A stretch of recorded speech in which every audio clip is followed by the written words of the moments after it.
Hello, my human tribe. I'm Tawa, and I have felt, I felt a little bit conflicted. My mind thinks that I should not upload this video and share it with you all, and my heart and my soul say that I should.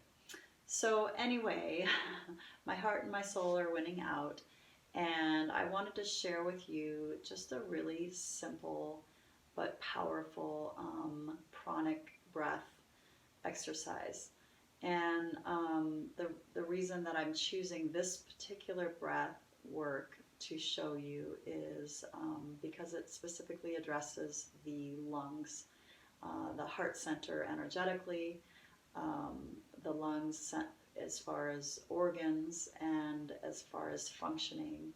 And in the yogic tradition, there are what are called vayus, which is the winds in the body.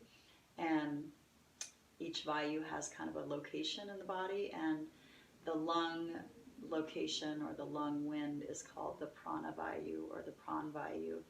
And it is in the lungs and in the heart center. And, you know, when we have stagnation or maybe excess energy in that area, then we can be susceptible to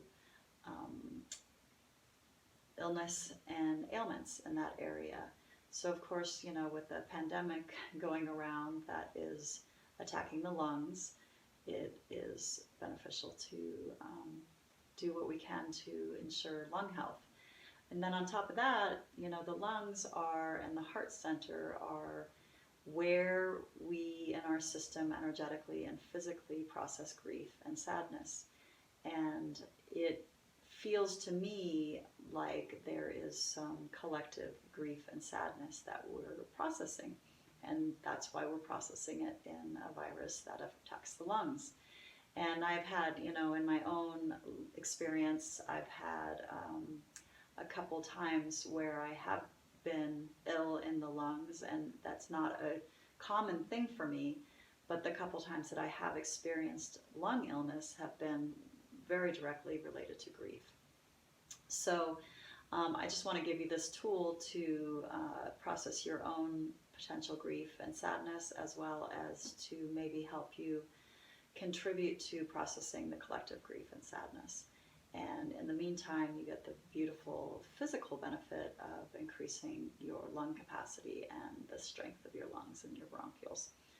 So this breath is called, it's a variation of Ujjayi breath. Some call it Ujjayi pranayama. And so it has two main details. The Ujjayi part of it is that we're restricting airflow just slightly through the throat, both on the inhalation and the exhalation. And then the pranayama part of it is that we are keeping it in the pran vayu, so we're keeping it in the lungs. So as opposed to maybe doing an oceanic breath or a three-part breath where we really pull the breath down into the belly, we're specifically trying to keep it in the lungs. We do want to go to the very bottom part of the lungs, into the lower lobes of the lungs, but we aren't trying to take it into the diaphragm and into the belly as much. So this breath has been shown to increase VO2 max, to increase your lung capacity. I personally have experienced it. When I first started practicing yoga, prior to that I had been a runner, and I couldn't really fit both things into my life when I started practicing yoga, so I stopped the running. And after about a year of not running at all, I decided to go out and go for a run, and I did about a half-hour run my first time out, which was rare for me to be able to do that. But what I found was that my lung capacity was greatly enhanced from all of the pranic breath work, the pranayama that I had been practicing in yoga. So I actually didn't have any burning of the lungs that you would normally have when you're trying to build up your aerobic capacity.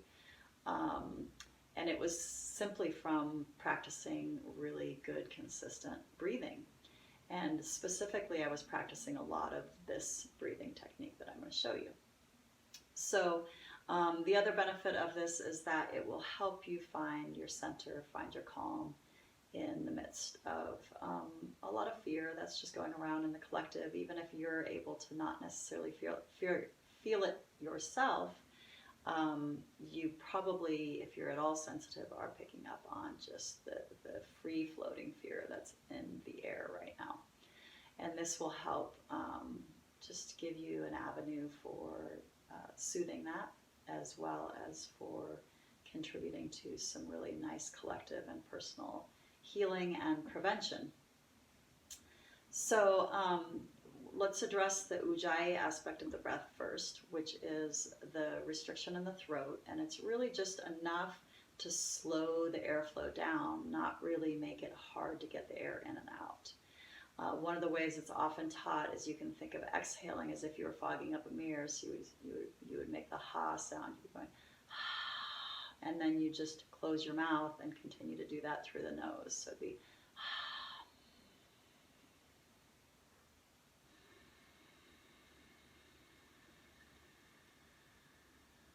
and then you would continue that slight restriction or snoring in the back of the throat, both in and out through the nose. So I'll show you a couple of them. And then you can always put your hand on your belly if it helps you to just verify that your belly is remaining somewhat still. Your diaphragm is going to move slightly, but you're just not trying to expand the belly as deeply. So again, inhaling through the nose, restricting the air, then the throat slightly.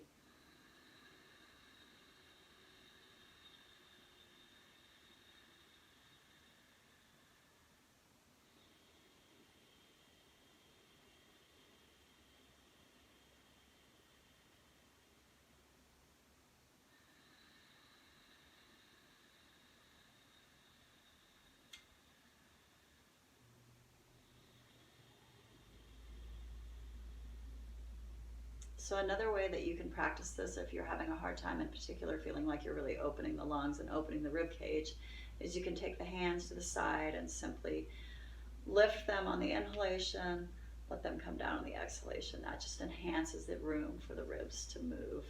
So I'll show you a couple.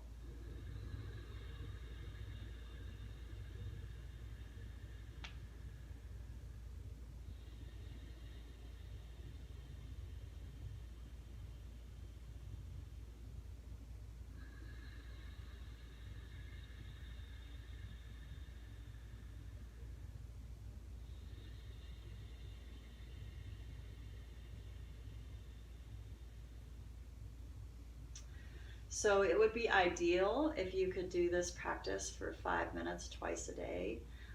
Just getting quiet. It can be anywhere. It can be sitting in your car. It can be right before you go to bed. It can be first thing in the morning when you get up. It can be, just after you've had lunch. Whatever works for you. And I believe you'll really find some soothing of your nervous system. You'll definitely find an increase in lung capacity, and know that it's a little bit of a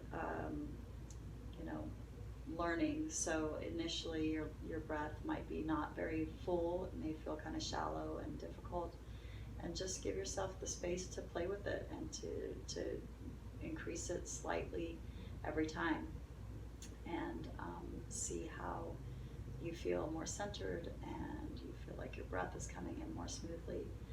And set the intention, if you like, if it feels good and resonates with you, set the intention of adding to the collective healing and helping those with grief and lung issues to process whatever they're processing, and kind of be willing to help them process it as well. So I hope this is some sort of benefit to you, and I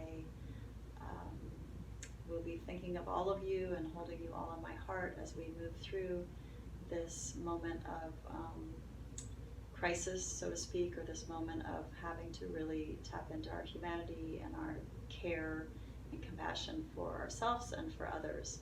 So I hope this can somehow contribute to that for you, and in health, in compassion, and in love.